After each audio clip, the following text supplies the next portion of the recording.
কত মানুষের জানাজা পড়লেন, কত লাশ দাফন করলেন, এত কিছু দেখার পরেও আপনার কলজাটার ভিতরে আখিরাতের ভয়, কবরের ভয়, টেলিভিশনের নাচ গান দেখার প্রতি ঘৃণা আজও তৈরি হয় নাই। আপনি তো বড় শক্ত মানুষ। আমাকে বলেন, যারা আজান শুনেও নামাজে যায় না এরা কি মুমিন? বলেন। আপনি মনে করছেন আমি জুমার নামাজ তো পড়ি, ঈদের নামাজ তো পড়ি।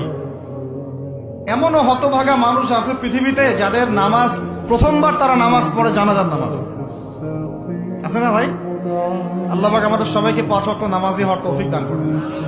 যেই ব্যক্তি রাতের বেলা এই দোয়াকে 3 বার পরে ঘুমিয়ে যাবে, আল্লাহর নবী বিশ্বনবী সাল্লাল্লাহু আলাইহি ওয়াসাল্লাম বলেন, সকাল বেলা যখন আল্লাহ তাআলার বান্দা ফজরের নামাজের মাঝে যখন উঠবে, আল্লাহ নবী বলেন রাতের বেলা ইশার নামাজ পড়ার পরে, খাবার খাওয়ার পরে আল্লাহর বান্দা যদি এই দোয়াটা 3 বার পড়তে পারে, তাহলে আল্লাহ পাক রব্বুল আলামিন সকাল বেলা ঘুম থেকে ওঠার আগে আগে আমার আল্লাহ তাকে নিষ্পাপ মাসুম বাচ্চার মতো আমার আল্লাহ পবিত্র বানায়া দেই।